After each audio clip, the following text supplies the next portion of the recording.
Il y a des histoires qui nous parviennent des confins de l'expérience humaine, des témoignages qui défient notre compréhension de la réalité. Ce que je vais vous raconter aujourd'hui est l'un d'entre eux. Sur Reddit, ce forum où des millions d'anonymes partagent leurs expériences les plus intimes, un utilisateur a publié un récit qui m'a glacé le sang. Un homme ordinaire, comme vous et moi, qui a vécu quelque chose d'extraordinaire pendant 2 minutes. 2 minutes durant lesquelles son cœur s'est arrêté.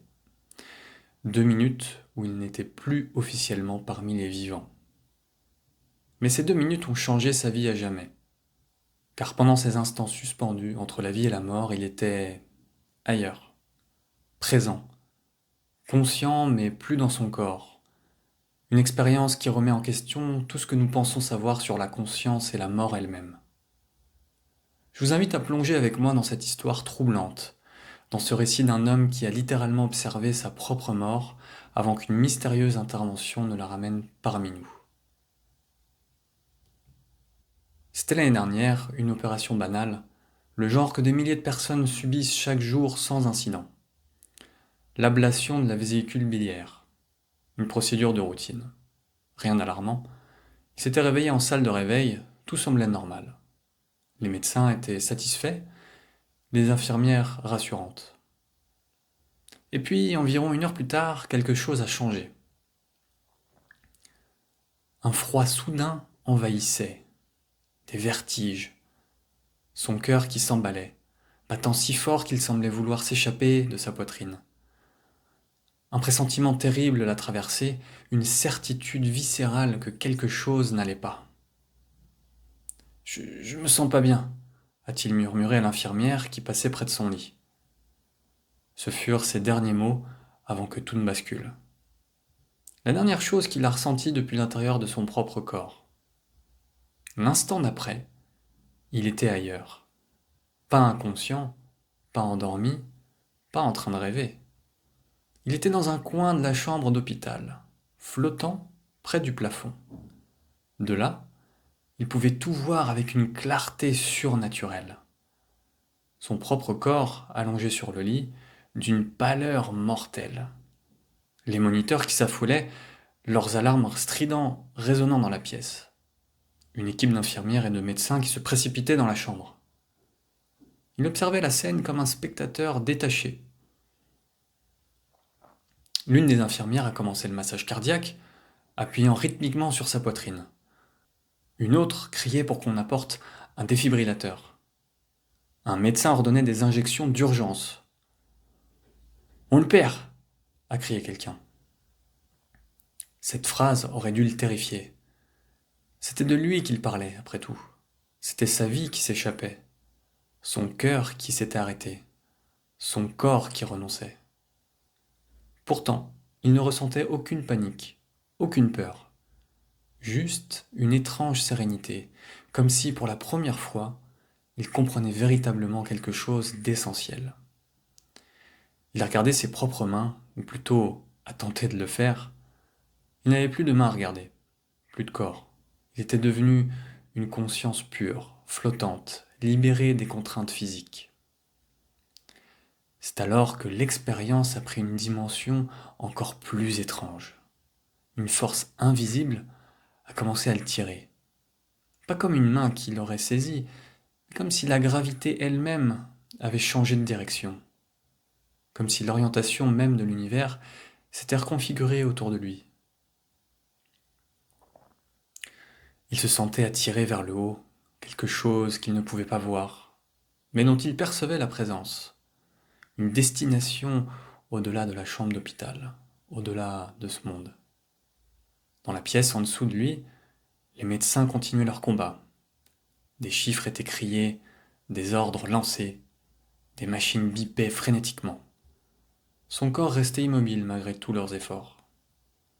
La force d'attraction s'intensifiait. Il sentait qu'il était sur le point d'être emporté. Vers où? Il ne savait pas. Un autre plan d'existence peut-être? Une autre réalité? Et juste à ce moment critique, alors qu'il était sur le point de franchir un seuil invisible, une voix résonnait. Pas une voix extérieure, pas un son qu'il aurait entendu avec des oreilles. Cette voix venait de partout et de nulle part à la fois, résonnant directement dans sa conscience. Calme, autoritaire, sans émotion apparente, de mots simples mais définitifs. Pas encore. L'instant d'après, il était violemment propulsé dans son corps, comme aspiré à travers un tunnel et une vitesse vertigineuse. Un choc brutal, douloureux. Ses yeux se sont ouverts d'un coup, il a aspiré l'air avec désespoir comme s'il avait été privé d'oxygène pendant des heures. Un masque à oxygène couvrait son visage. Une douleur irradiait de sa poitrine, là où les compressions avaient laissé leur marque. Dans la chambre, les visages des soignants exprimaient à la fois le soulagement et l'incrédulité. « Vous êtes revenu !» a murmuré l'un d'eux. Plus tard, il a appris la vérité médicale froide. Son cœur s'était arrêté pendant près de 2 minutes. Cliniquement, il était mort. Et puis sans explication évidente, sans raison que la science puisse aisément identifier, son cœur avait recommencé à battre. Il n'a pas immédiatement partagé ce qu'il avait vécu. Comment le pourrait-il? Comment expliquer qu'il avait flotté au-dessus de son propre corps, qu'il avait été témoin de sa propre mort, qu'une voix mystérieuse l'avait renvoyé dans ce monde des vivants? Ces 2 minutes avaient changé sa perception de tout, car pendant ce bref instant, suspendu entre les mondes, il s'était senti plus vivant, plus éveillé, plus conscient qu'il ne l'avait jamais été dans toute son existence. Il avait vu autre chose, ressenti autre chose.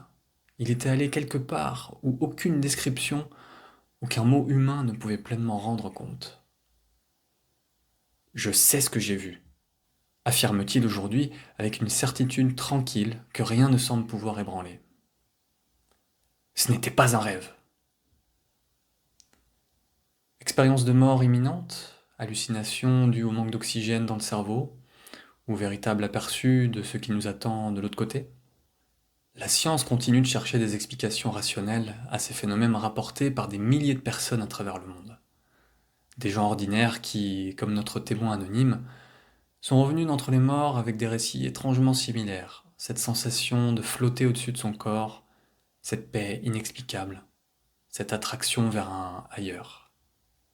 Mais au-delà des explications neurologiques, une question persiste. Et si ces expériences nous offraient un aperçu authentique de ce qui nous attendait tous? Si pendant ces brefs instants où la frontière entre la vie et la mort s'estompe, nous accédions réellement à une autre forme d'existence? Ce témoignage est-il l'histoire troublante d'un homme dont l'esprit, privé d'oxygène, a créé une dernière illusion réconfortante, ou la preuve que notre conscience peut exister indépendamment de notre corps et que quelque chose nous attend au-delà du voile? Je vous laisse méditer sur cette question, et peut-être la prochaine fois que vous entendrez quelqu'un raconter une expérience similaire, prêteriez-vous une oreille plus attentive. Car parfois, les témoignages les plus incroyables sont aussi les plus vrais. Si cette histoire vous a touché, n'hésitez pas à la partager, à raconter dans les commentaires vos propres expériences inexpliquées, et nous reviendrons très bientôt avec un nouveau récit troublant, venu des confins de la réalité.